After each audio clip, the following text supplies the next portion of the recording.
यहाँ पर जो लकड़ी के अड्डे हैं उसमें से दो दोस्त मेरे पास आए, आकर बताने लगे कि वैसे वो मस्जिद में बहुत से गलत काम हो रहे हैं और गंदगी हो रही है, गैर आबाद मस्जिद है, हमें उसको आबाद करना है। बिल्कुल मेरे पास आए थे। मैंने भी जाकर देखा तो वहां पर बहुत गंदगी फैली हुई थी आलमगीर मस्जिद में। आबाद नहीं थी मस्जिद, लोग जैसा चाहे वैसा इस्तेमाल कर ले रहे थे उसे मस्जिद को, तो यहाँ में गंदगी भी करते रहते। वो ईयर मुझे ठीक तरह से याद नहीं है, 79 में कुछ हुआ था, 1979। तो फिर मैंने भी जाकर वहां पर देखा तो मस्जिद बहुत खस्ता हालत में थी। मुझे तो ऐसा तो नमाज पढ़ने के लिए सकापुर की मस्जिद थी और मैं वहां पर नमाज अदा करता था, लेकिन वो दो दोस्त आए थे मेरे आलमगीर मस्जिद के बारे में बोलने। फिर मैं जाके देखा तो वहां पे बहुत गंदगी फैली हुई थी। फिर मैंने सोचा चलो अल्लाह के घर का काम है, यहाँ पे हाथ बिठाएंगे और काम करेंगे, काम करके वो मस्जिद को आबाद करेंगे। तो उस सिलसिले में मैं मेरे थोड़े दोस्त मेरे साथ थे, वहां जाकर नमाज पढ़ने लगे तो पुलिस कंप्लेंट आया हमारे ऊपर कि यहाँ नमाज नहीं पढ़ सकते तुम्हें, ये आर्कियोलॉजिकल की बिल्डिंग है। हालांकि वो आर्कियोलॉजिकल की बिल्डिंग नहीं थी।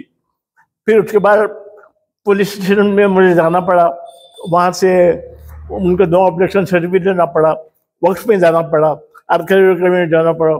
इन तीनों तरफ के नो ऑब्जेक्शन सर्टिफिकेट लेने के बाद हम वहाँ पर मस्जिद बगैर, वहाँ पर लाइट नहीं थी, पानी का इंतजाम नहीं था, कुछ भी नहीं था। फिर हमने वहाँ पर लाइट का, इलेक्ट्रिसिटी का एप्लीकेशन दे के इलेक्ट्रिसिटी ले, और फिर से दोबारा आपके लोकल वाले और वक्फ वाले हमें ऑब्जेक्शन करने लगे। तो उस ऑब्जेक्शन को हमने घबराया भी नहीं, हमने कहा कि चलो जो तुम्हें करते करो, और हमें मस्जिद में आबाद कर रहे हैं, मस्जिद में नमाज पढ़ने को इलेक्ट्रिसिटी चाहिए और पानी चाहिए, तो ये ऐसा करते गए। मेरे ऊपर कंप्लेंट हुई, ऐसा यहाँ पर तुम्हें दादागिरी करो, तुम्हें मस्जिद का करो। आज तक मेरे भाइयों ने और मैंने कभी दादागिरी नहीं की किसी भी मस्जिद के बारे में। मेरे भाई भी ऐसे बहुत से अच्छे काम में करते रहे, लेकिन ऐसा अफवाहें उठने लगे। तो फिर हमने इलेक्ट्रिसिटी का ये भी कर लिया और पानी का बोर मारा वहां पर, अलबत्ता नमाज वहां पर शुरू करे लाइट आने के बाद। तो बहुत मेरे साथी दोस्त भी थे, वो भी मुझे मेरे साथ मदद करे मुझे, और इस तरह से मस्जिद एक तरह से चलती रही। जब तक वहां पे एक आमदनी का जरिया भी नहीं था, हम लोग कुछ पैसे जो हमारी तरफ से जमा करके लोगों के पास से मंगले करके वो मस्जिद में जो भी जरूरियात थे वो जरूरियात हमने पूरे करे। फिर मस्जिद चलती रही, वैसे तरक्की होती रही मस्जिद की। बाद में वहां पर बहुत सारे लोग जमा होने लगे। वो कामिल सिद्दीकी बोल के मौलाना थे, उनके बयान के लिए सुनने के लिए बहुत से लोग आने लगे मस्जिद को। उसके बाद जुम्मा का एक चंदा हमना मिलता था, वो चंदे से हम लोग मस्जिद के जरूरियात को पूरे करते थे। उस वक्त 3 उस्ताद मैंने रखे थे मस्जिद में, 3 टीचर बिहार से मोड़कर चंपारण से। एक मस्जिद नमाज पढ़ाते थे, एक बच्चों को अरबी का इंतजाम करते थे और एक खाना बनाते थे। इस तरह से वहां पर एक मदरसा भी का भी हमने इफ्तिताह किया। वो मदरसे में 21 बच्चे थे, और जब मैं वहां पर ये था, चेयरमैन था, 21 बच्चे थे। फिर उनका खाना, उनका रहना सब हमारे जिम्मे लेकर हमने जैसे जैसे जब तक मैं था वहां पर चलाया। उसके बाद मेरे कुछ हालात की वजह से मेरे पर्सनल मेरा घर वहाँ मोती गुम्बद के पास में बनाया। मोती गुम्बद मस्जिद बहुत दूर होती बोल के मैंने वहाँ आना बंद किया आलमगीर में। जब तक अच्छी तरह से मस्जिद आबाद हो चुकी थी और 5 वक्त की नमाज बाद नमाज चलती थी, और कुछ भी ऐसा अफरा तफरी या कोई मिसअपरेशन नहीं होता था। इस तरह से हमने वो मस्जिद को आबाद किया आबाद करने में जो मेरा हिस्सा है वो अल्लाह बेहतर जानता है, मैं नहीं बताना चाहता अपने जुबान से, क्योंकि अल्लाह के घर का काम है, उसकी हर की जिम्मेदारी होती है कि करे। मैंने भी वैसे ही करके मैं जो सिला मुझे अल्लाह देना चाहता है, अल्लाह की उम्मीद रखता हूँ। एक्चुअली कोई मेरी दूसरी ये नहीं है। इस तरह से मस्जिद आबाद हुई और तरक्की के होती गई, और जब तक मैं था तब तक वहां पर एक पैसे के भी आमदनी का जरिया नहीं था मस्जिद में। मेरे वहां से निकलने के बाद कुछ उस्ताद के पीरियड में वो शादी महल का, शायद उस्ताद के पीरियड में शादी महल का ये सैंक्शन करा लिए। उस्ताद बुला के बोले, मैं उस्ताद को बोला मैं तो नहीं हूँ मस्जिद में, दूसरे कौन है जो बुला को वो सैंक्शन करो, ऐसा शादी महल का वो सैंक्शन करे। उसके बाद वो ऐसे ही बढ़ती गई और वहाँ पे पैसों का ये होने लगा। अब कौन क्या करे वहाँ का 20-17 मैं नहीं जानता, इसीलिए मैं इतना कहकर अपने बात को खत्म करता हूँ। जान से मेहनत करके उस मस्जिद को आबाद किया, आपका बहुत बड़ा उसमें रोल रहा, लेकिन आज के हालात जब आप सुन रहे हैं तो कैसा महसूस होता है? मुझे अच्छा नहीं लग रहा, बहुत बुरा लग रहा है। जब तक मैं वहां पर था सब चीजें थे, हर काम अपने दिल से करते थे, अल्लाह के वास्ते करते थे, लेकिन अब जो मैं सुन रहा हूँ वो कुछ अलग अलग मामला हुए हैं। वहाँ कुछ जो ये शायद मस्जिद जो पैसों का आमदनी का जरिया बन गई है, ऐसा मैं सुन रहा हूँ। जब आप वहां से गए तो किसके हाथों मस्जिद को सौंप कर गए? मिट्टी से आपको वहां पर घर बनाया मस्जिद पर? मैं ऐसा कुछ नहीं, सिर्फ मेरा रेजिग्नेशन लेटर लिख के पेपर पे रख के मैं वहां से निकल गया। किसी को मैं जिम्मेदारी नहीं दी थी। मस्जिद कैसे चल रही थी? आप जिम्मेदारी क्यों नहीं ली किसी? जी, रेजिग्नेशन किस लिए दी आप? मेरा घर मोती कुमार पास घर बनाया मैं, तो यहाँ आना जाना मुझे बहुत तकलीफ होने लगी, इसलिए मैं रेजिग्नेशन दे के वहां से हट गया। सर आप जब थे तो कमेटी बनाए थे आप? हाँ बनाए थे, कमेटी बनाए थे, वक्त से बना लेते कमेटी। आपके अगर साथी हयात हैं तो कौन कौन थे? फर्स्ट टाइम 2-3 जने तो गुजर चुके हैं, और 1-2 हैं वो इन्हें रजा कमेटी है, और महबूब है, और आरिफ है, ऐसे ये 3 लोग हैं।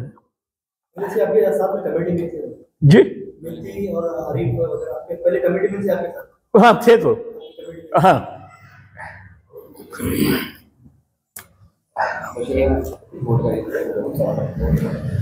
और उसके अलावा भी कौन लोग थे क्या? नहीं कोई नहीं, और कोई नहीं थे। उसमें कौन भी नहीं? नहीं, इंतकाल कर गए। पहले मरेस वाले कौन कौन थे? एक अल्लाह का शुक्रिया थे, और इन्हें महाबरी बंदा नवाज एक था, बंदा नवाज एक थे मंगोली, और महाबरी एक थे।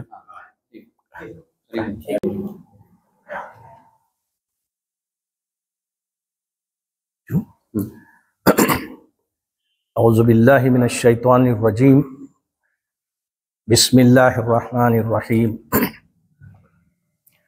रब्बी शरह ली सदरी व यस्सिर ली अमरी वहलुल उक़दतम मिन लिसानी यफ़क़हू क़ौली। चूँकि बीजापुर के मौजूदा हालात की तनाजुर में आज की ये जो प्रेस मीट है बहुत ही अहमियत की हामिल है। वो सिर्फ़ और सिर्फ इसलिए कि मुल्की एतबार से देखा जाए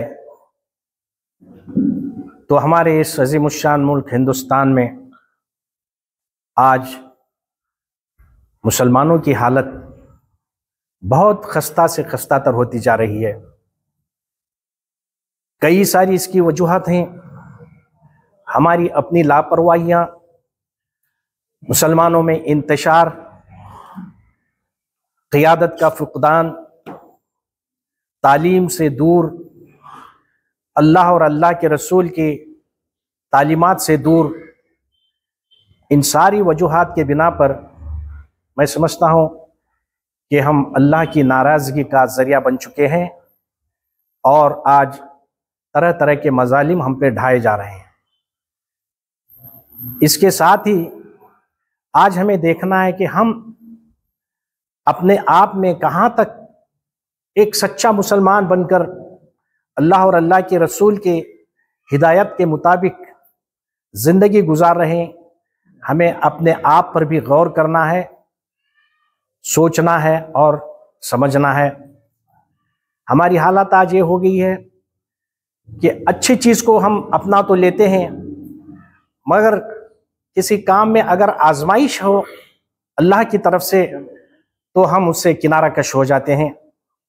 जबकि अल्लाह ताला फरमाता है, या अय्युहल्लज़ीना आमनु उदखुलू फ़िस्सिल्मि काफ़्फ़ा वला ततब्बियू खुतवातिश शैतान इन्नहु लकुम अदुव्वुन मुबीन। जबकि अल्लाह कहता है, ऐ ईमान लाने वाले पूरे के पूरी इस्लाम में दाखिल हो जाओ, शैतान की पैरवी न करो क्योंकि वो तुम्हारा खुला दुश्मन है। ये जानते हुए भी कि शैतान हमारा खुला दुश्मन है, आज हम शैतान की पैरवी करने लगे हैं। अमानतदारी, दियानतदारी हमसे दूर होती चली गई है। मैं बात को तूल न देते हुए आज के इस प्रेस कॉन्फ्रेंस के असल मकसद की तरफ आ रहा हूं। कुछ दिनों से, पिछले कुछ 2-3 महीनों से एक बहुत बड़ा तनाज़ा या इशू जो बीजापुर में चल रहा है औकाफ के ताल्लुक से, इसमें आलमगीर मस्जिद का नाम सरे फहरिस्त है। आलमगीर मस्जिद ये एक वक्फ का इदारा है, वक्फ में रजिस्ट्रेशन है। जैसे कि अभी अभी मेरे भाई ने बताया कि किन हालात से गुजरते हुए मस्जिद को आबाद किया गया था। बेशक हर काम अल्लाह के हुक्म से होता है। हम किए या वो किए, नाम और रियाकारी बताना अल्लाह के अजाब को मोल लेना है, अल्लाह की नाराज़गी को मोल लेना है।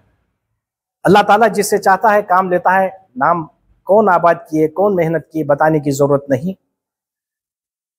इसलिए आज जो हालात चले हैं, जो एक तनाज़ा खड़ा हुआ है बीजापुर में वक्फ इदारा आलमगीर के ताल्लुक से, यहाँ की आमदनी का मिसअप्रोप्रिएशन या गैर जिम्मेदाराना बातें जो हो रही, ये सुनने में आ रहा है। कहाँ तक ये लोग जो जिनके हाथों में मैनेजमेंट था, कहाँ तक ये दियानतदार हैं, ईमानदार हैं, ये उन्हें जाने और अल्लाह जाने। हाल हाल में ये तनाज़ा इतना शिद्दत पकड़ता गया कि मामला कोर्ट तक चला गया। हमने भी कोशिश की कि आपसी रजामंदी से बैठकर बात को हल कर लें, मसले को हल कर लें, क्योंकि जब भी कोई प्रॉपर्टी वक्फ की होती है तो ये अल्लाह की प्रॉपर्टी होती है, किसी की जाती नहीं होती। अगर इसमें खियानत करेंगे तो अल्लाह की पकड़ में आएंगे। इसका इंसाफ जमीन पर नहीं होगा, जमीन के अंदर जाने के बाद होगा। तो मुझे बताना यह है कि मामला इतना बढ़ गया कि कोर्ट तक चला गया। कोर्ट में एक रिट पिटीशन भी फाइल हुई और हाल हाल में उसका जजमेंट भी बाहर आया। तो बातें मैंने सुना कि बातें ये हो रही हैं कि कोर्ट के ऑर्डर के मुताबिक पिछली कमेटी को कंटिन्यू किया गया है। जब मैं सुना तो मैंने भी मुबारकबाद दिया उन लोगों को। कल ही की बात है, अगर ऐसा हुआ है तो बड़ी अच्छी बात है।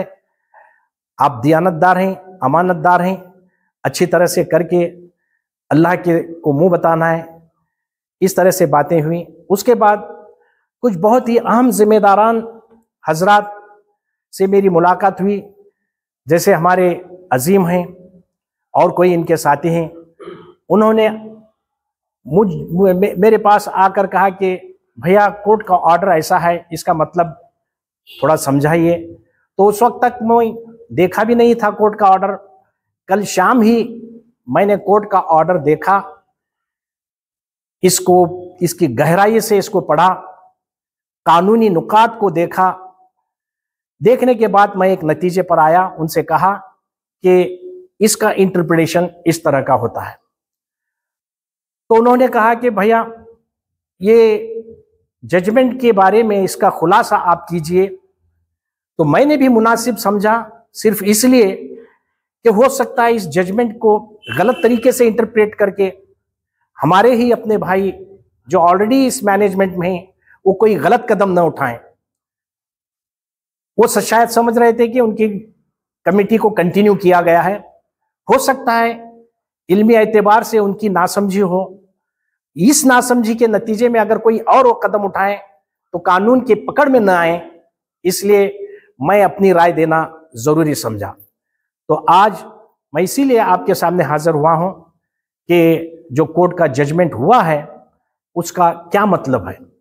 तो वो मैं जजमेंट भी लाया हुआ है, इसके नुकात क्या हैं मैं बताऊंगा। देखिए, आलमगीर मस्जिद कमेटी का इंतज़ाम जो है एक कमेटी के तहत चल रहा था। हर 3 साल को एक कमेटी का रिन्यूअल करना होता है वक्फ कानून के मुताबिक। इस तरह से 4 अप्रैल 2025 को 4 अप्रैल 2025 तक जो गुज़िश्ता कमेटी थी उनका टेन्योर था। 4 अप्रैल 2025 से इनका पीरियड खत्म हो गया। तो अब कानूनी एतबार से क्या होता है, वक्फ कानून और वक्फ रूल के मुताबिक मैनेजिंग कमेटी का पीरियड जब एक्सपायर होने जाता है तो नई कमेटी का तश्कील देना या उसी कमेटी को कंटिन्यू करना, उसके कुछ लवाजिमात होते हैं। फिर से जनरल बॉडी बुलाना, 3 जुमा में ऐलान करना, रेजोल्यूशन पास होना, सारी चीजें रखकर प्रपोजल भेजकर वक्फ बोर्ड बेंगलोर से उसका अप्रूवल कराना, ये होता है। तो यहाँ पे हुआ क्या है, 4 अप्रैल 2025 को जब इस पुरानी कमेटी का वक्त खत्म हो गया तो उन्होंने एक प्रपोजल बना के भेजा था। उसकी तारीख है प्रपोजल की 6/12/2024।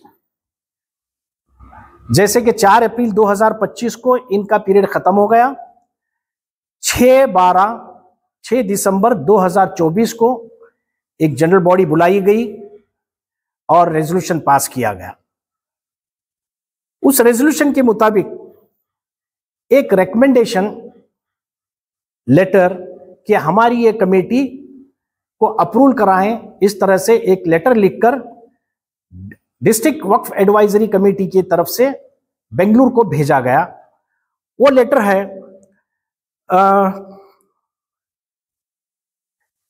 तारीख 17/3/2025 को 17/3/2025 को एक प्रपोजल लेटर भेजा गया डिस्ट्रिक्ट वक्फ एडवाइजरी कमेटी के वक्फ ऑफिसर के जरिए। 17/3/2025 को एक प्रपोजल लेटर भेजा गया। उसमें कहा गया कि ये जो वक्फ इदारे की जो मैनेजिंग कमेटी है इसका पीरियड खत्म होने को आया है। उन्होंने रेजोल्यूशन और जनरल बॉडी के तमाम कागजात हाजिर किए हैं।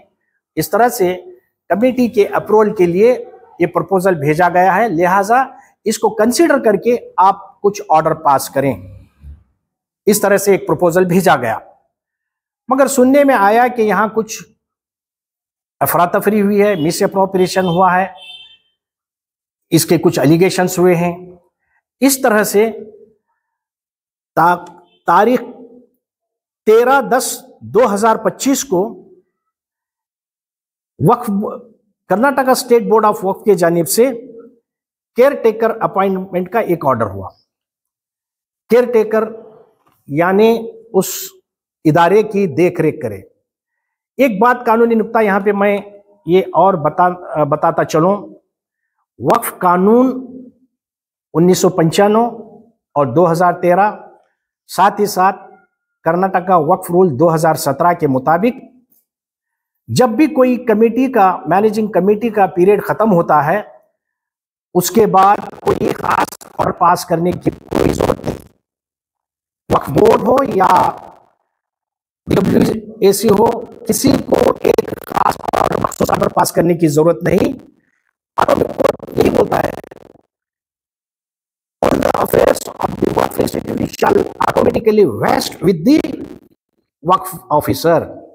यानी जैसे ही इनका पीरियड खत्म हुआ, जैसे 4 अप्रैल 2025 को इनका पीरियड हुआ, तो 5 अप्रैल 2025 से जो कमेटी वहां पे थी उनका कोई हक नहीं बनता कि इस इदारे को मैनेज करें, और इसके लिए कोई मखसूस ऑर्डर करने की जरूरत नहीं। स्टेट वक्फ बोर्ड हो या DWS हो, उनसे कोई एक मखसूस ऑर्डर पास करने की कोई जरूरत नहीं। ये वहां पे अल्फाज यही इस्तेमाल किए, the affairs and management of the institution shall vest with the Waqf officer automatically, ये वर्ड है, खुद ब खुद वो उनके कब्जे में चला जाएगा। तो 4/4/2025 के बाद अगर मैं हूं मैनेजमेंट में या कोई और है, तो हमारा कोई हक नहीं बनता कि वहां पे मैनेज करें, वहां के जो इमलाक है, जो प्रॉपर्टी है उसको मैनेज करें, किराया हो या दुकान देना हो या बैंक अकाउंट्स ऑपरेट करने का कोई हक नहीं होता। तो अब देखना यह है कि 4/4/2025 के बाद वक्फ ऑफिसर, बीजापुर के वक्फ ऑफिसर ने अपने मातहत ये तमाम चीजें ली हैं या नहीं। अगर नहीं ली हैं तो क्यों कानून का वायोलेशन उन्होंने किया वक्फ ऑफिसर।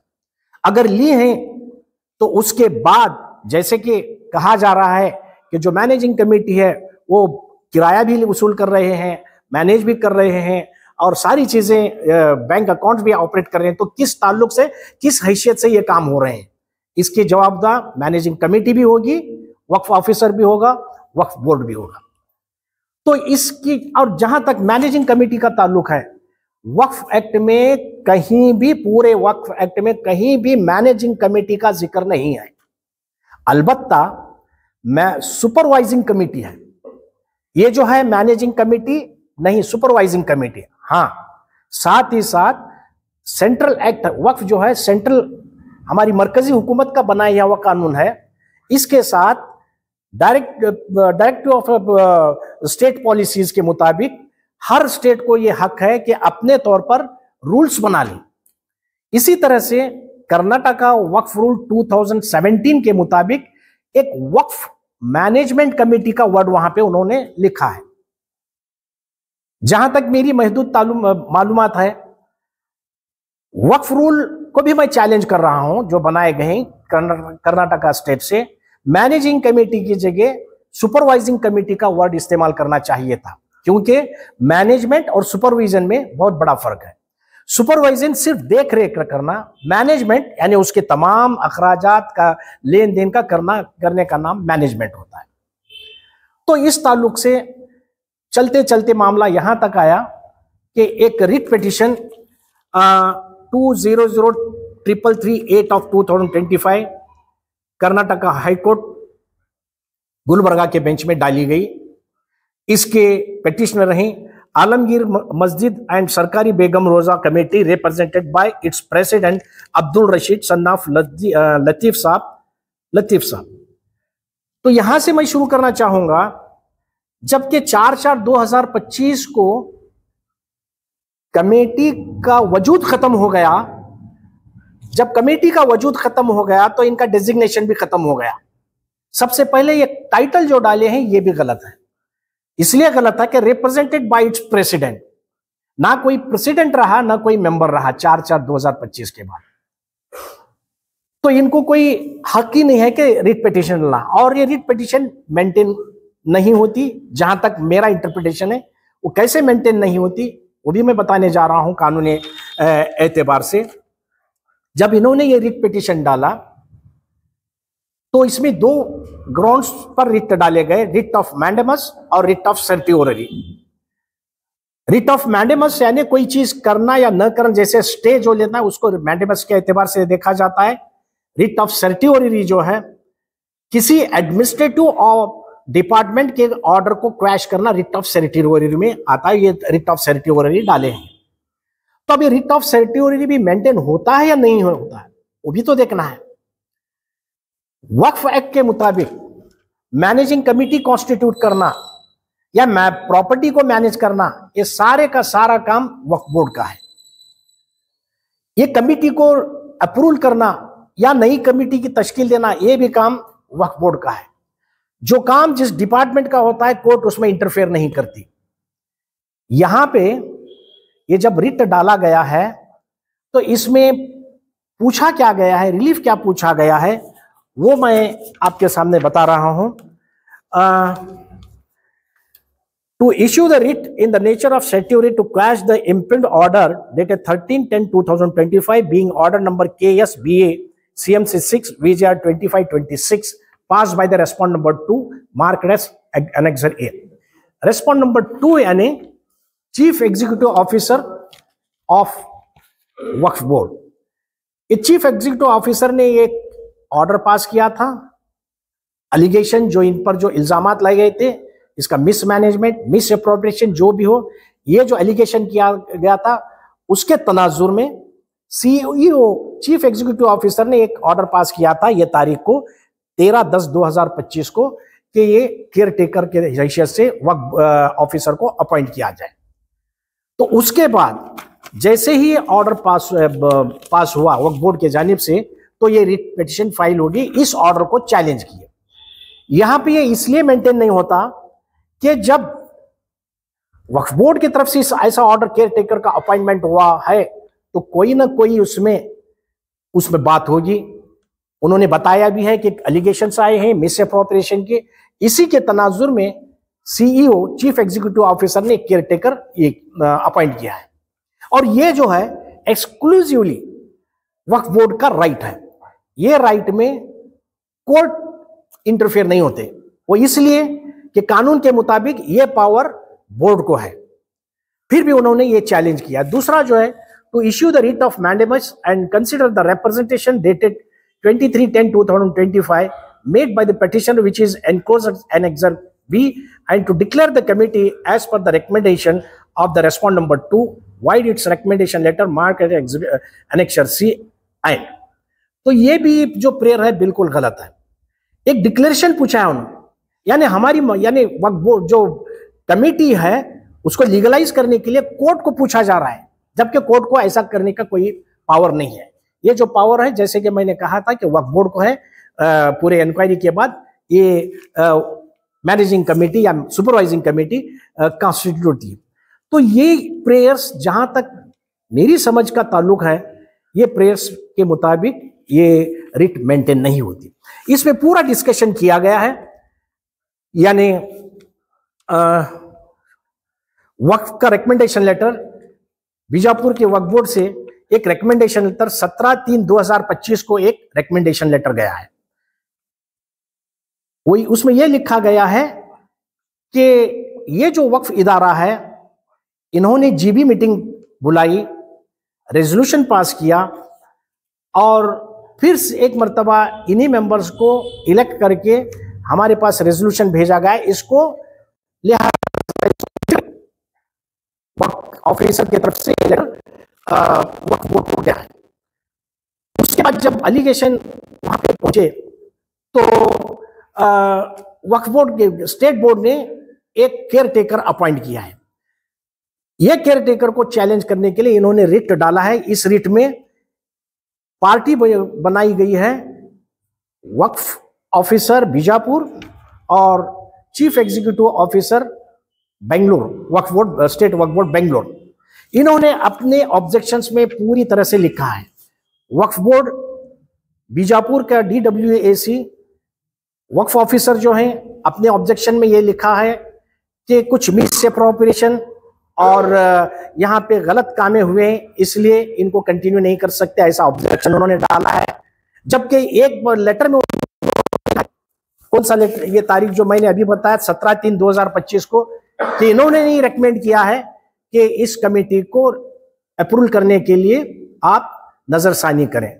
यहां समझ में बात ये नहीं आ रही कि वक्फ ऑफिसर किस तरह से ये दोनों बात कर रहे हैं।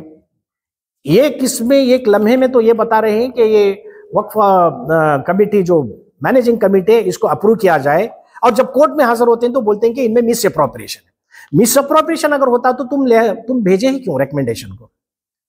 यह आपके पावर में था, आप पूरे रिकॉर्ड्स देखते, तफ्तीश करते, अगर हो सका तो बेंगलुरु वक्फ बोर्ड से मदद लेते, इन सारी चीजों को नजरअंदाज करते हुए कुछ खामियां वक्फ ऑफिसर की तरफ से भी हुए हैं।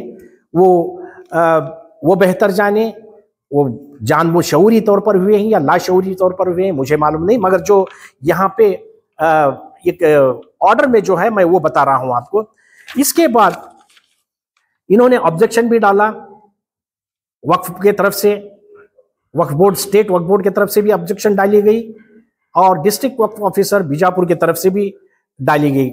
इस ऑब्जेक्शन में एक ही बात को कंसिडर किया गया है, जो सीईओ की तरफ से ये ही 2017 के रूल्स 54 सब रूल 5 के मुताबिक केयरटेकर अपॉइंट किया गया।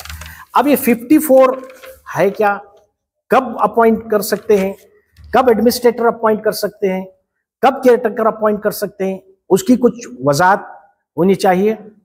सेक्शन 65 ऑफ वक्फ एक्ट जो है वो कहता है कि direct assumption by the board, अगर किसी कमेटी में मिसअप्रोप्रिएशन को देखा गया या ऐसी अफरा तफरी को नोट किया गया तो वक्फ बोर्ड को पावर है कि डायरेक्ट उसका सुपरसीड करके उसको अपने कब्जे में ले लें और उस कमेटी को सस्पेंड करें, उसे सुपरसीड भी कहा जाता है। अभी यहां पे दूसरी बात यह आती है कि ये जो कमेटी फिलवक्त की जो थी, गुज़िश्ता जो कमेटी थी उसका पीरियड तो खत्म हो गया था 4/4/2025 को। उसके बाद उस कमेटी का कोई वजूद बाकी नहीं रहता, उसका पूरा मैनेजमेंट जो है वक्फ ऑफिसर के मातहत में आता है, सारी की सारी चीजें वक्फ ऑफिसर को करनी होती हैं। और ये रूल 54 सब रूल 5 क्या बोलता है, जैसे ही इनका पीरियड, जो एग्जिस्टिंग कमेटी का जो पीरियड खत्म हुआ तो automatically the Waqf officer shall take charge of the Waqf institution. उसके बाद कोई भी ट्रांजैक्शन नहीं कर सकते, ना बैंक ट्रांजैक्शन, ना वक्फ की, ना अगर शादी महल है तो उसका हिसाब किताब, या कोई भी आप मीटिंग, कोई भी काम वो नहीं कर सकते। तो इस तरह से ये ऑर्डर जो पास किया गया है, यहाँ पे एक इसका गलत इंटरप्रिटेशन भी ये कहा जा रहा है कि हमारी कमेटी को कंटिन्यू किया गया, ऐसा तो नहीं है। और इसमें क्या है वो कुछ मैं इख्तिसार के साथ बताऊंगा। इसमें पैरा नंबर 7 से, जजमेंट के पैरा नंबर 7 से कोर्ट का जो ऑब्जर्वेशन है वो बता रहा है, until and unless the same is either accepted or rejected, the petitioner committee cannot claim as a matter of right to be appointed as the managing committee. आपने भी समझा होगा, until and unless the same is either accepted or rejected, यानी जो recommendation 17/3/2025 को वक्फ officer की तरफ से भेजा गया था उस पर कोई ऑर्डर नहीं हुआ था। कोर्ट ने यह कहा है कि जब तक उस पर ऑर्डर नहीं होता ये कोई कमेटी को कोई हक नहीं है कि वो मैनेज करें। क्लियर टर्म्स में ये है, right to be appointed as a manage committee of the subject committee, it stands only at the stage of proposal not beyond. ये जो है फिलवक्त कमेटी की प्रपोजल जो भेजा गया उस पर डिपेंड है, उससे बढ़कर कोई कमेटी की हैसियत नहीं है, ये कोर्ट का कहना है। आइए अब दूसरे पैराग्राफ में दो the annexure A which is an office order dated 13/10/2025, वो जो वक्फ बोर्ड से ऑर्डर किया गया है, issued by the respondent number 2, मतलब CEO, Waqf board proposed to appoint the Waqf officer of the district Waqf advisory committee as a caretaker of the subject institution in furtherance to power conferred under sub rule 5 of rule 54 of Karnataka Waqf Rules 2017. The same proceeds on the premise of there being no management committee since 4/4/2025. ये मौजूदा हालात के तहत court ने observe किया है कि ये इसकी बिना पर, इसकी बुनियाद पर जो इन्होंने भेजा है, इसकी बुनियाद पर 4/4/2025 के बाद कोई कमेटी का वजूद नहीं है। ये कोर्ट के ऑब्जर्वेशन। उसके बाद पैरा नंबर 9 में यह कहा गया है, though the learned counsel for respondent number 2 Waqf board and the district advisory committee vehemently submit that the reason for not taking any decision on annexure E is the allegation of misappropriation made against the members of petitioner managing committee, The same is left to the discretion of the board to proceed in accordance with law.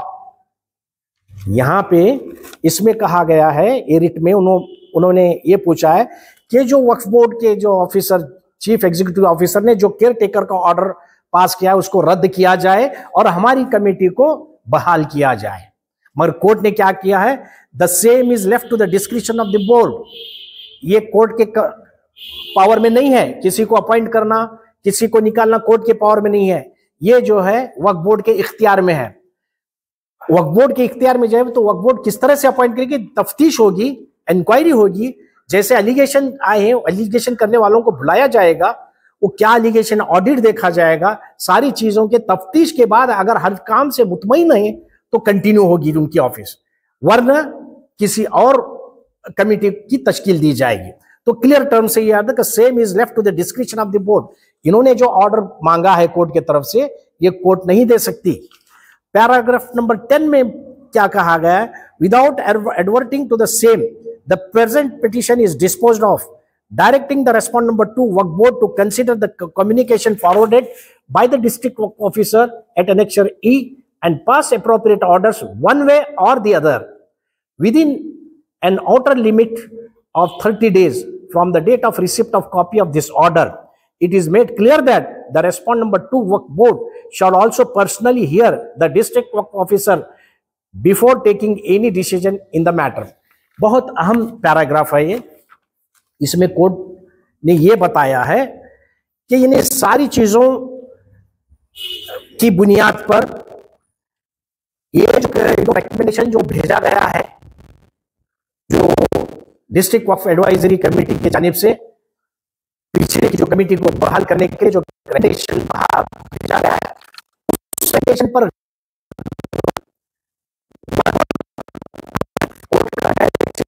क्योंकि हर किसी का बुनियादी हक, fundamental rights हैं, हर किसी के fundamental rights हैं, कि इनके फंडामेंटल राइट्स को वायोलेट मत करो।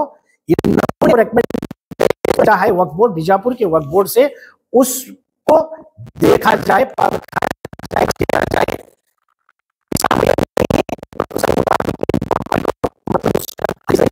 और आगे बताया गया है कि एप्रोप्रिएट ऑर्डर पास करो, कंसिडर करो, एप्रोप्रिएट ऑर्डर पास करो, वन वे और द अदर, सही ऑर्डर पास करो। मतलब क्या है, कमेटी का कोई जरूरत नहीं है, तुम उनके कंसिडर को, प्रपोजल को देखो, उसका तफ्तीश करो, तफ्तीश करने के बाद सही ऑर्डर पास करो। कमेटी को जब कोर्ट बेंगलुरु के वक्त कोशिश करेंगे, अगर इनके इल्जामात जो इन पर लगाए गए हैं वो अगर इल्जामात साबित हुए तो वक्फ बोर्ड ये कमेटी की को निकाल कर दूसरी कमेटी की तश्कील देगी। और ये जो काम 30 दिन के अंदर करने के लिए कहा गया है। क्या काम 30 दिन के अंदर? ये लोग ये भी समझ रहे हैं कि 1 महीने के अंदर हमारी कमेटी को अप्रूव करो, हरगिज नहीं है। इसका मतलब ये नहीं होता। 30 दिन के अंदर जो प्रपोजल भेजा गया है, इस कमेटी को बहाल रखने के लिए जो प्रपोजल भेजा गया है उस पर ऑर्डर करो। क्या ऑर्डर करो? अगर एलिगेशंस आए हुए हैं तो ऑर्डर ये कर सकते हैं वक्फ बोर्ड वाले कि ऐसे एलिगेशंस आए हैं, हमने इंक्वायरी कंडक्ट करने का ऑर्डर किया है। बस यही 30 दिन के अंदर इनको करना है। उसके बाद ये कोर्ट का कंटेम्प्ट भी नहीं होगा 30 दिन के अंदर, क्योंकि असली चीज को बाहर लाना है। जो इल्जामात इन पे लगाए गए हैं उसको साबित करना है। इल्जामात कहां तक सही हैं, कहां तक गलत है, वो और बात है। वो भी अपना केस रखेंगे, मुखालिफ पार्टी भी अपना केस रखेंगे, एलिगेशन और ऑडिट को, सब चीजों को देखा जाएगा। हमारी ये दुआ भी है कि ये जो लोग हैं पहले कि अपने बात में खरे उतरे, अल्लाह इनको गैर कानूनी काम करने से बचाए, अल्लाह के अजाब की पकड़ में आने से इनको बचाए। हमारी यही दुआ है कि हर मुसलमान को जब तक दुनिया में रहना है एक अच्छा मुसलमान बनकर इस्लाम के तरीके पर जिंदगी गुजार कर हमें जाना है, ताकि अल्लाह के रसूल नबी अकरम सल्लल्लाहु अलैहि वसल्लम के सामने हमें शर्मिंदा न होना पाए। तो इस तरह से हमारी ये दिली दुआ भी है कि किसी या अल्लाह की अमानत में ये खयानत न करें। तो इस ऑर्डर के मुताबिक 30 दिन के अंदर जो प्रपोजल भेजा गया है उसके मुताबिक एक इंक्वायरी करने का ऑर्डर करो। ऐसा भी नहीं कि ये कमेटी को बहाल करो या ये कमेटी को रिजेक्ट करो, ऐसी बात नहीं है। सिर्फ प्रपोजल के ऊपर ऑर्डर करने को कहा गया है। ये प्रपोजल के मुताबिक जैसे कि एलिगेशंस आए हैं, हमने इंक्वायरी कंडक्ट करने का ऑर्डर किया है, उस तरह का ऑर्डर पास करना अब बोर्ड को है। और आगे कहा गया है, it's made clear that the respondent to Waqf board shall also personally hear the district Waqf officer before taking any decision. आगे ये भी कहा गया है कि वक्फ बोर्ड, बीजापुर वक्फ बोर्ड के, बीजापुर DWAC के जो वक्फ ऑफिसर हैं, उनको पर्सनली उनको बुलाया जाए, उनके तरफ से बातें ली जाएं एलिगेशंस के बारे में, और जब 4/4/2025 के बाद इन्होंने जो चार्ज लिया उसमें क्या क्या हुआ, ये सारी चीजों को इंक्वायरी करने का भी इसमें ऑर्डर गया। जबकि ये अगर ऐसा है तो फिर ये कैसे हो सकता है कि 30 दिन के अंदर ये कमेटी को बहाल करें? अगर 30 दिन के अंदर कमेटी को बहाल करने का ऑर्डर होता तो ये ऑर्डर नहीं होता था कि पर्सनली वक्फ ऑफिसर, बीजापुर के वक्फ ऑफिसर के साथ डिस्कस करें और उनको पर्सनली मिलकर सारी चीजों की तफ्तीश करें। इस तरह से ऑर्डर नहीं होता था। जो भी ये कोर्ट का ऑर्डर है, ये मैं समझता हूँ बिल्कुल एक मौजूद ऑर्डर है। वैसे तो पहले इंस्टेंस में ये रिट पिटीशन मेंटेन नहीं होती थी। जब भी ऐसा कोई प्रॉब्लम होता है, इंटरेस्टेड पर्सन, वक्फ का कानून बताता है, जब भी ऐसी कोई तनाजा खड़ा होता है तो गवर्नमेंट, स्टेट गवर्नमेंट जो माइनॉरिटी अफेयर्स का डिपार्टमेंट, वहां पे एप्लीकेशन करना पड़ता है। उसके बाद वक्फ कोर्ट को रिट करना पड़ता है। मेरे डायरेक्ट रिट करें, कोर्ट का जुरिस्डिक्शन है, कोर्ट ने ये ऑर्डर पास किया है, हम सबको कोर्ट का ऑर्डर मानना लाजमी है। तो अब आगे देखना है कि वक्फ बोर्ड को, बेंगलुरु वक्फ बोर्ड वाले किस तरह से इसकी तफ्तीश करते हैं और किस तरह से हमारे डिस्ट्रिक्ट वक्फ ऑफिसर इस तफ्तीश में अपना पूरा ताउन करते हैं। जो सच्चाई है उसको किस तरह से सामने लाते हैं, ये अब देखना है। तो यही इस ऑर्डर की सच्चाई है। हाई कोर्ट से ये मुद्दा निकलकर स्टेट वक्फ बोर्ड तक पहुंचा जी, और डिसीजन जो है स्टेट वक्फ बोर्ड को लेना है जी जी, कि ये कमेटी आगे बढ़ाना है या ये नहीं बढ़ाना। है। इसका मसला है 30 दिन का टाइम, 30 दिन का वक्त है। जैसे कि आपने कहा मिसप्रपोजिशन का लफ्ज जो है, जी बोलिए। भ्रष्टाचार का लफ्ज जो है ऑर्डर में है। हाँ। तो इससे पहले माइनर बीडी ने प्रेस मीट की थी, तो वो ऑर्डर की बात कर रहे थे। तो उन्होंने कहा था कि कोई भ्रष्टाचार का उसके अंदर जो ऑर्डर के अंदर लफ्ज नहीं है। तो आप तो कह रहे हैं कि इसके ऑर्डर के अंदर जो है भ्रष्टाचार, भ्रष्टाचार यानी मिस अप्रोप्रिएशन की जहां तक बात हुई है, वक्फ बोर्ड वालों ने कहा है कि मिस अप्रोप्रिएशन के एलिगेशंस हुए हैं। मिस अप्रोप्रिएशन के एलिगेशंस हुए हैं। एलिगेशन करना अलग, एलिगेशन साबित होना अलग। अब किसी पे मैं एलिगेशन लगाया, ऑर्डर के अंदर मिसप्रपोर्शन के बारे में इन्वेस्टिगेशन करने के लिए ऑर्डर किया गया है। इन्वेस्टिगेशन जहां तक इजी क्वेश्चन, इस प्रपोर्शन के वास्ते जो भी लोग ऑर्डर पास करेंगे, हाई कोर्ट जज है, उन्होंने ऑर्डर किया है भ्रष्टाचार के खिलाफ इन्वेस्टिगेशन करें, बाकी ऑर्डर करें उसमें नहीं है, वैसा कोई ऑर्डर नहीं है। सिर्फ प्रपोजल के ऊपर मैं ऑर्डर वही पढ़ के बताया आपको, क्योंकि जब तक कोई एलिगेशन प्रूव नहीं होता उस पर कोई ये नहीं होता। इसमें जो हाईकोर्ट का जो ऑर्डर है प्रपोजल के ताल्लुक से कहा गया है। जो प्रपोजल उन्होंने भेजे हैं यहाँ से डिस्ट्रिक्ट ऑफ एडवाइजरी कमेटी की जानिब से, उस पर ऑर्डर करो।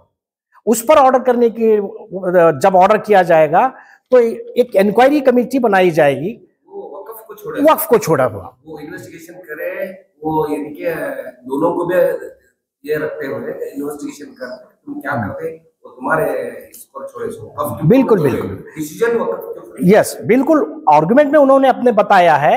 ये लोगों के नजर में क्या है, हाई कोर्ट से भ्रष्टाचार के खिलाफ इन्वेस्टिगेशन करे बोल के ऑर्डर है, ऐसा नहीं, ऐसा तो नहीं, ऐसा नहीं है, उसमें ऑर्डर में नहीं है, उसके बारे में ऐसा नहीं है। ऑब्जेक्शंस में जो चीफ एग्जीक्यूटिव ऑफिसर अपने ऑब्जेक्शन में लिखे हैं कि मिस अप्रोप्रिएशन हुआ है, और है कि DWAC हुआ है, हुआ है, मतलब ऐसे एलिगेशंस आए हैं हुआ है बोले तो इन उनके पास डॉक्यूमेंटेशन है, हुआ बोल के यस यस यस, हुआ बोल के ऑर्डर यानी कि कंप्लेंट्स आए बोल के बोल रहे हैं। जी जी, वक़्फ़ को भ्रष्टाचार करें, मिसप्रपोर्शन करें बोल के कंप्लेंट्स हमारे पास आए कर कोई हाई कोर्ट को सबमिट करी या सिर्फ बोली, वो इम्पोर्टेंट। ये वक्फ बोर्ड से कंप्लेंट आई बोल के बोले। तो वक़्फ़ के अंदर ये कंप्लेंट हुआ नहीं अभी, आपका मतलब नहीं, यहाँ से नहीं हुआ, साबित नहीं हुआ तो ऑर्डर ये हुआ है हाईकोर्ट का, तो इसके जब ऑर्डर किया जाएगा प्रपोजल पर, उस वक्त इंक्वायरी करना है, इनका काम है वक्फ बोर्ड वालों का। अगर हम लोग क्लियर है तो वो continue it depends upon the Waqf board, depends upon the Waqf board. बड़े सो हाईकोर्ट का ऑर्डर पड़ेगा, हाईकोर्ट के ऑर्डर के अंदर जो है वो आप इतना बोले जो भी इन्वेस्टिगेशन करना है या नहीं करना है वो वक़्फ को छोड़े। हाँ, बिल्कुल बिल्कुल बिल्कुल वक़्फ को छोड़े। सो जो कंप्लेंट्स आई उसके बारे में तुम्हें वो बात करने को दोनों तरफ क्या है वो देखो, तुम्हें डिसीजन बिल्कुल बिल्कुल बिल्कुल पर्टिकुलरली भ्रष्टाचार के खिलाफ तुम्हें इन्वेस्टिगेशन करोगे तो क्या भी ऑर्डर नहीं वैसा नहीं, वैसा वो कंफ्यूजन बहुत है। नहीं। अभी नेक्स्ट आप जो मिसप्रोपोर्शन हुए उनको आप इसमें बोलो, इसके लिए क्या डॉक्यूमेंटेशन है? आपको मिसप्रोपोर्शन हुए करके समझा माना जाना है, वैसा क्या भी है इसमें जो है सिर्फ उनके हाँ पास क्या भी वैसा गवाह है यानी पर्सनली मेरे पास जाती तौर पर मुझे अच्छा हाल जो आप प्रेस के सामने बोल रहे हैं जी मैं देता हूं जी ये आपके पास क्या भी वैसा गवाह है, इनके डॉक्यूमेंटेशन है, इनके एविडेंस है? देखिए अब जो हालात जो चले हुए हैं, क्योंकि ओरली जो वर्बल जो ये है, लोगों का आना कहना कि कहीं 25,000 ले रहे हैं, कहीं 5,000 ले रहे हैं, कहीं 10,000, ये जबानी तौर पर हम तक आ रहे हैं। अब कोई ऐसा कोई राइटिंग में या कोई लिखत में ऐसी कोई मैं तो नहीं देखा अभी तक। वकील साहब आप जो बोल रहे हैं हाँ नहीं क्या पूछ रहे जी के अंदर एक्चुअली कंप्लेंट देना ट्रिब्यूनल के वक़्फ ट्रिब्यूनल में देना था, ये एकदम हाईकोर्ट को गए वक़्फ ट्रिब्यूनल में देना था नहीं, वक्फ ट्रिब्यूनल का ये जुरिस्डिक्शन नहीं आता। ये जो है मिस अप्रोप्रिएशन का केस चल रहा है। इनका कहना है कि मिस मैनेजमेंट हो रहा है।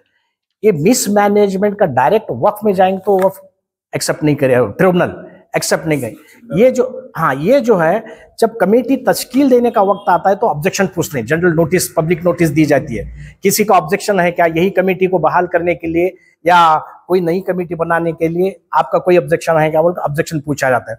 वो ऑब्जेक्शन अब जो चला है मिस अप्रोप्रिएशन के, ये जो मिस अप्रोप्रिएशन का जो मवाद जो भी है वक्फ बोर्ड के तक पहुंचाया जाता है या DWSC को दिया जाता है, नहीं ये कमेटी यहाँ पे मिसमैनेज कर रही है या मिस अप्रोप्रिएशन हो रहा है बोल के जनरल पब्लिक की तरफ से जाता है। इसके बाद फिर वही प्रोसेस शुरू होता है कि ये कमेटी को बहाल किया जाए या इसकी तफ्तीश हो या इसकी इंक्वायरी हो। उसके बाद एक डिसीजन इसके ऊपर होता है, किसके ऊपर, कमेटी को बहाल करना है या दूसरी कमेटी तश्कील देना है। उसके बाद अगर एडमिनिस्ट्रेटिव वहां कोई फंडामेंटल राइट्स का वायलेशन है तो वो हाईकोर्ट को रिट ऑफ मैंडेमस भी कर सकते हैं। अगर अपॉइंटमेंट ऑफ मुतवल्ली का जहां तक ताल्लुक है, मेरा हक था मुतवल्ली का दूसरे को अपॉइंट किया, उस वक्त ट्रिब्यूनल को जा सकते हैं, वक्त ट्रिब्यूनल को मुतवल्ली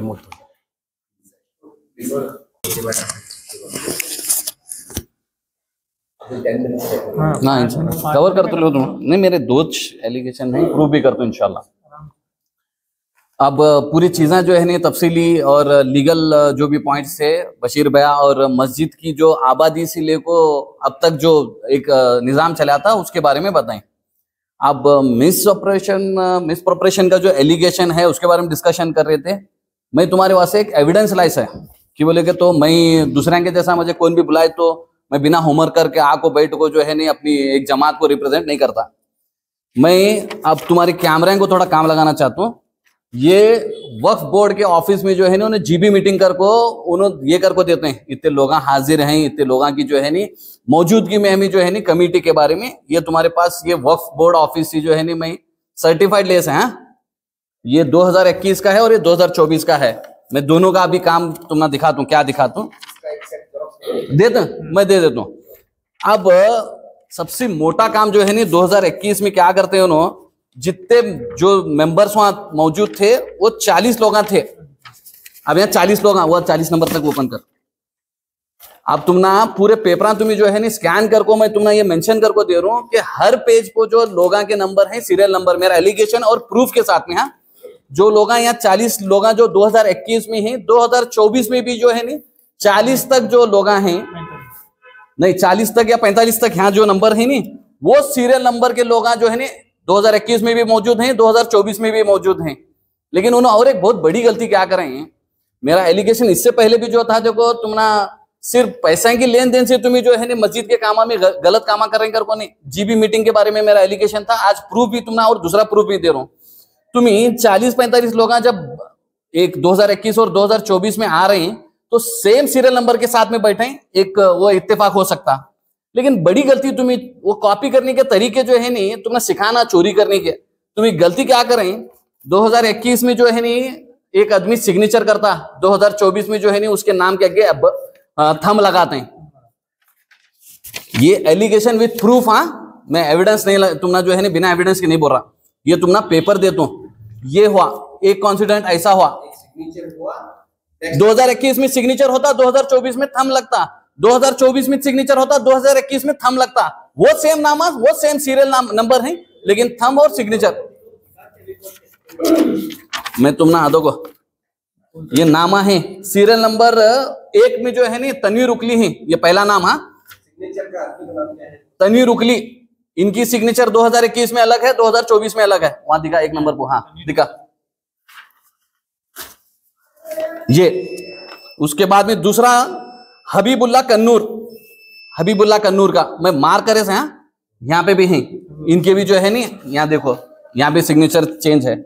उसके बाद में जाकिर गलगली, इन्हों यहाँ जो है नहीं 2021 में ZMJ कर बोल को इनिशियल लिखते हैं, फिर बाद में जो है नहीं यहाँ 5 नंबर उसमें जो है नहीं उर्दू में सिग्नेचर करते हैं। तो किसे तुम्हें बेवकूफ बनाने की कोशिश कर रहे हैं। मैं ये वीडियो बनाना या हमें कॉन्फ्रेंस करने का मकसद सिर्फ यही है कि जो लोगों को इन्हों सिंपत्ति हासिल कर रहे हैं झूठ बोल को, ये झूठ का सच यहाँ है। जो झूठ की एक बड़ी ये बनाई गई है, एक बुनियाद से जो बनाया गया है, झूठ से एक इमारत बनाई गई है, वो खोखली है। यहाँ पे थोड़े लोग बैठे हैं जिनके नामा भी हैं लेकिन उनके सिग्नेचर नहीं है, उन्हें भी कबूल करते हैं। ये बताने का मकसद सिर्फ यही है कि ये सच्ची जीबी नहीं है। सबसे पहला एलिगेशन मेरा ये है।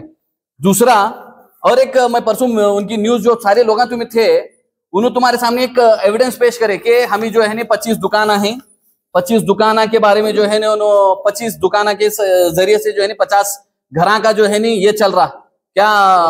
हाँ, तो 25 दुकान है कर को तुम्हें कबूल करते हैं और दुकान के जो है तुम्हें बॉन्ड जो है 17 बॉन्ड तुम्हें सबमिट करते हैं।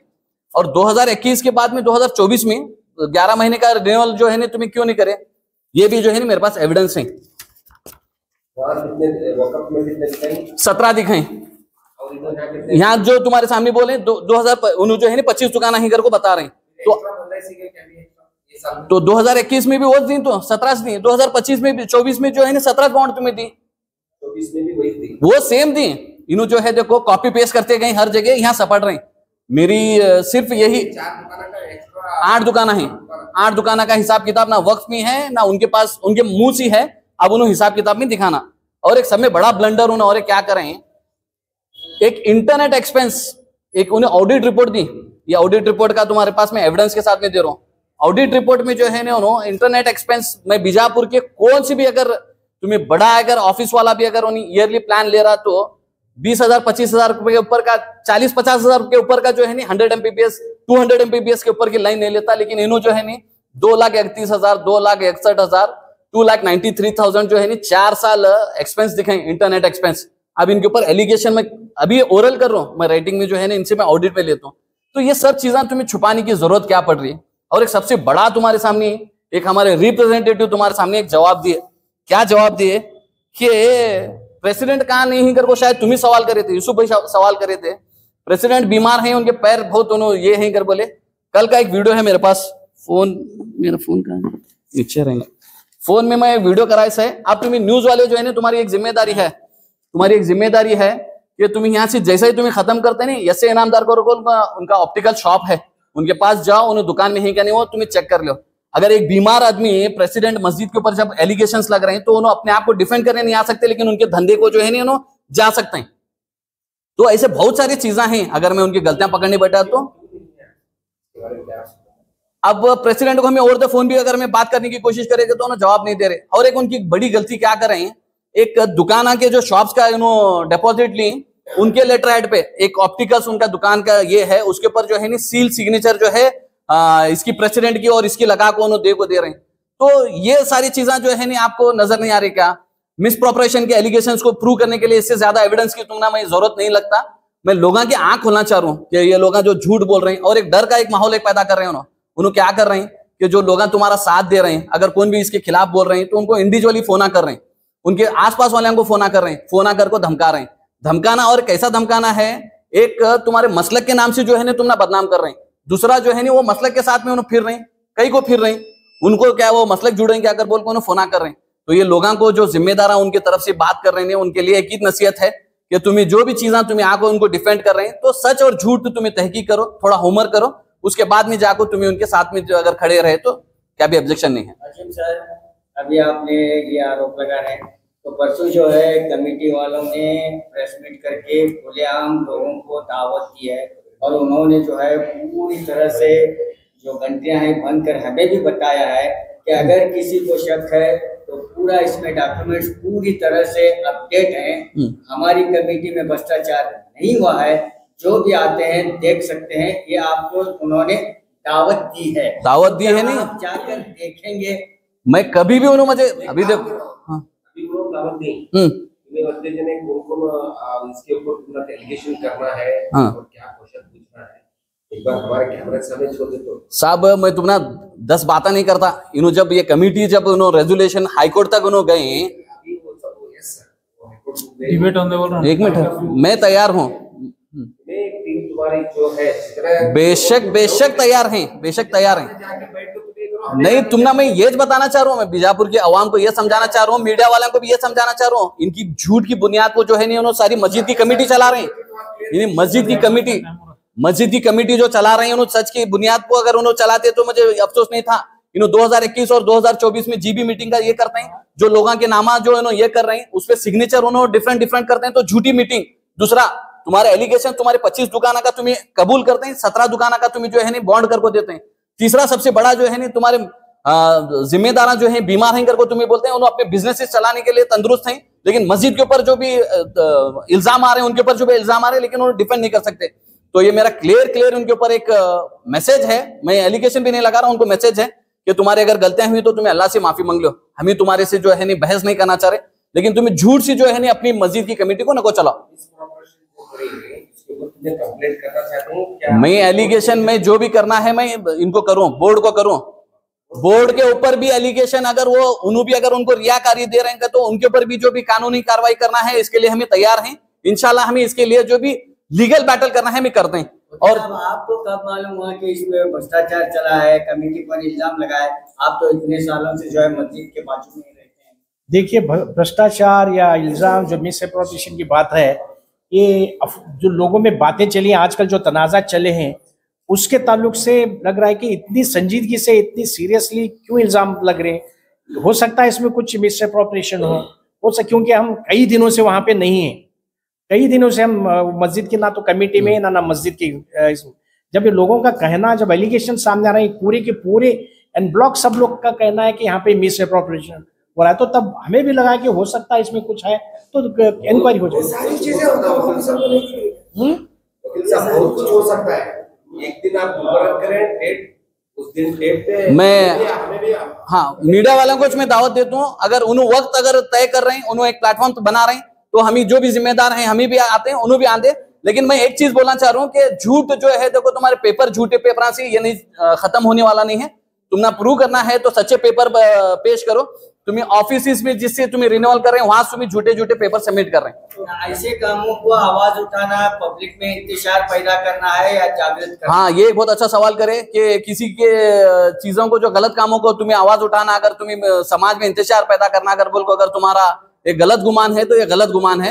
वो शकील बागमारे जो भी कोशिश करें, मुझे लग रहा है कि बीजापुर के लिए आने वाले दिनों में जहां पे भी गलत काम हो रहे हैं उन्हें सुधरते हैं, और बीजापुर में जो है नहीं आने वाले दिनों में मसाजिद से जो है गरीब लोगों की मदद होती है इंशाल्लाह।